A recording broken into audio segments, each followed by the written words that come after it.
Hello and welcome to the show. I am back on Forza Horizon 4, going to be building another car to tackle the Needle Pass hill climb. And, well, if anything is going to stand a chance of beating the Lotus 340R, this just might. The Lamborghini Miura is going to have a chance now. This car, in terms of handling builds, is quite highly regarded by me. It went very, very fast in an autocross series back on Forza 6, which is literally pure handling. I think it got beaten in the end by a Focus RS, if I remember correctly. But, yeah, it's... or maybe it beat the Focus... I can't actually remember which way around it was. Been a very long time since I've thought about autocross. Regardless, this is a damn fine car for full-on grip stuff, which is going to need, because, well, the Needle Pass is just about grip. It does start off as a lowish B-class car, and we will be upgrading the vehicles to A, of course, for this, so it doesn't have the largest amount of parts to go on it. We do get some massive rear tyres, 305s at the back, which are nice. I guess we will do track widths as well. They give you... Wow, that's actually... okay, that's a massive amount of PI for track. I know they improve the handling, but I've never seen it quite... Normally it's only by 1, sometimes it doesn't even change the PI. That's quite an impressive amount. Yes, we will have to put on the Forza Aero. I know it looks a little bit dopey on the Lamborghini, but it is kind of... Let's say it's required. It's worth having, because at the end of the day, this is all about grip, all about handling, and if we can get a little bit of help from Aero. The downsides of Aero... I guess maybe being PI increased, but the main downside of Aero, of course, is increased drag, reduced top speed, which we don't care about. We're going up the hill climb, we don't get to top speed anywhere, so it's kind of worthwhile thing having on the car. Power-wise, I mean, it's going to be more power than the Lotus, of course it is. We're at 350 horsepower to begin with. Weight-wise, 2,400 pounds is not too bad.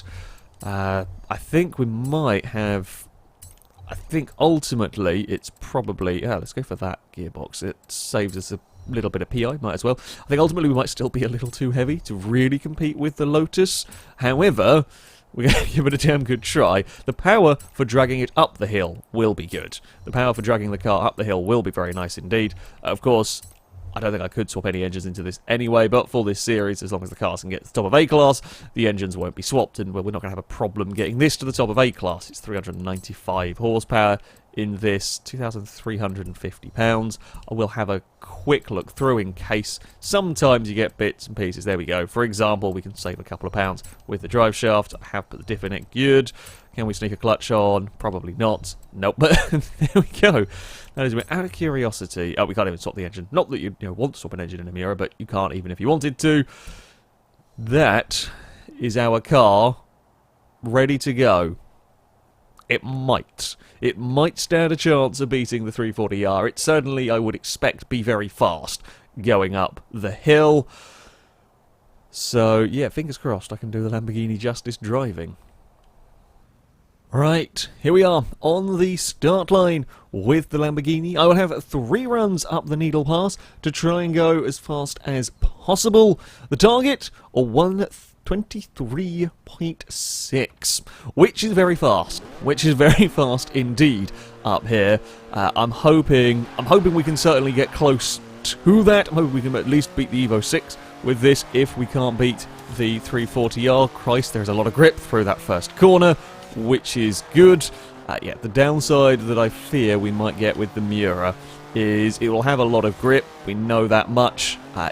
The weight, I mean, it's 1,000 pounds heavier. Yes, it has got a fair bit more horsepower than we saw from the Lotus, and it is very light. But when you're trying to compete with that 340R, 1,000 pounds is a lot of weight to be carrying up this hill. So we'll have to wait and see. I mean, it is immensely good handling through these corners. I mean, that's almost flat on the way in there, which we've never seen the car quite hold it flat all the way through there. The Miura is very close. The brakes are good on this car. If anything, it feels a little bit... I mean, power-wise, it feels almost a little lazy, but I think that's just because the cars... when you're always comparing it to the Lotus with the way that thing gets accelerated, yeah, it's always going to be a little bit of an unfair comparison. It is... I mean, it's a very easy car to drive, if you like, up here. We have got 2 more corners to go as we get into the first of the hairpins. I think it's going to be quick, but I don't think it's going to be quite Lotus fast. We'll have to wait and see into the final hair. Little bit of oversteer, nothing too bad. Okay, not as fast as I was expecting. I'll be honest. Not as fast as I was expecting from the Lamborghini. A 1:27.3. I mean, that's a good time, don't get me wrong. 27.3, it puts it up into 3rd place. It beats the Quattro just. No, sorry, I lie entirely. It doesn't beat the Quattro, that's a 25. We beat the Focus, it's 4th. We need to find a lot more time with that Lamborghini. Well, it was not quite the first run that I was expecting from the Miura. I'm not quite sure where I'm going to find the amount of time that I am wanting to find in this car. I don't know where that's going to come from. We are a couple of seconds down on what I would be expecting to see. I was hoping to see this be able to fight with that Quattro, with the Evo 6. So we're going to have a mega run if we are going to get up towards those vehicles. It is, as I said, a great car to drive. It feels stuck to the road. It feels like you can be very aggressive. You can attack the corners. There's a little bit of oversteer, as is always likely to be the case with a near 400 horsepower rear-wheel drive supercar. But it's perfectly manageable. Yeah, I don't know where I'm going to find the time. We'll just have to try. Well, this is kind of the run to be really brave with in many ways. This is the run to just try extract as much as I can. That's a little bit too much oversteer from the vehicle through there. That was, though, keeping it flat the whole way, which is, I mean, nothing's really, as I said, nothing's really been able to do that. It's impressive to have the grip to make it, even if it's not quite as quick through there as we have seen from a couple of other vehicles. They're only talking a few miles an hour down. Again, the run feels very fast with this car. We are nicely through there. I think this is definitely the almost easiest car to push as hard as I am having to try and work the Lamborghini.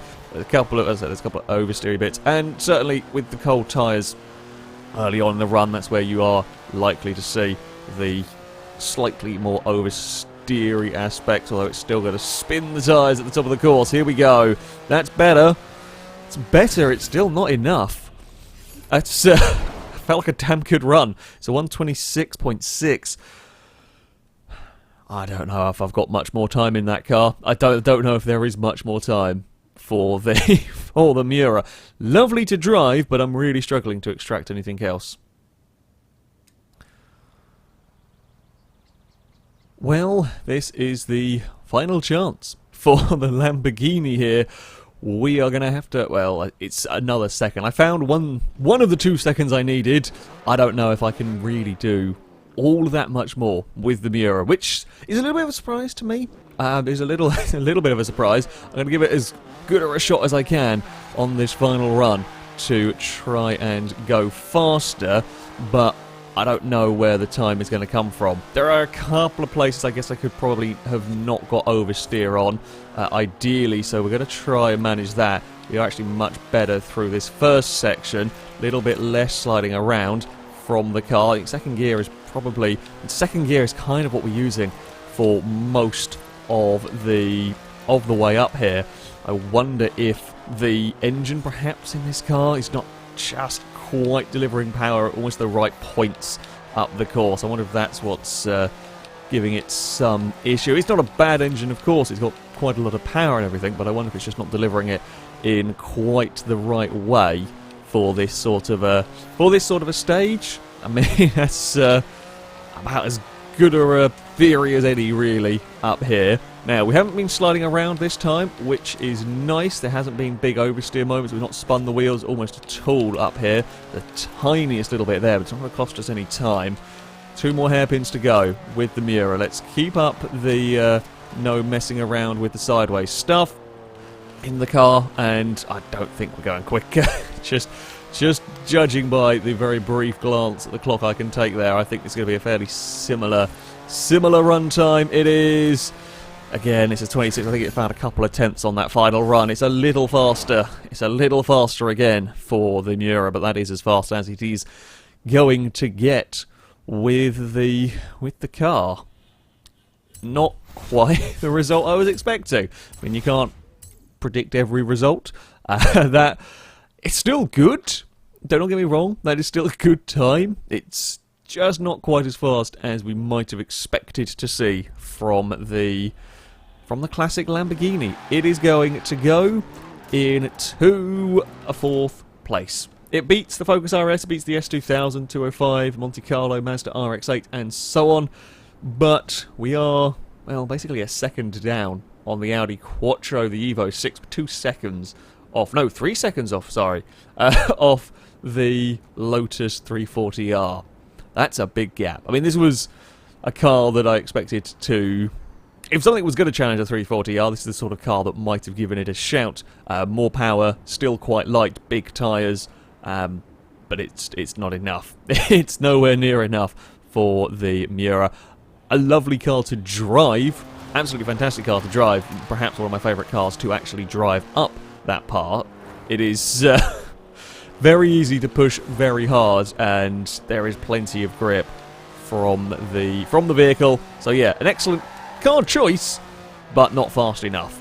That, though, is going to be it for this video. As ever, if you have requests for vehicles you would like to see head up the Needle Pass, please do leave them in the comments below. The most liked comment, as long as the vehicle fits within A-class and is one that I have or can obtain, is easily affordable, etc., then it shall be run next time out. That, though, is going to be it from me. Thank you all very much for watching, and until next time, a goodbye.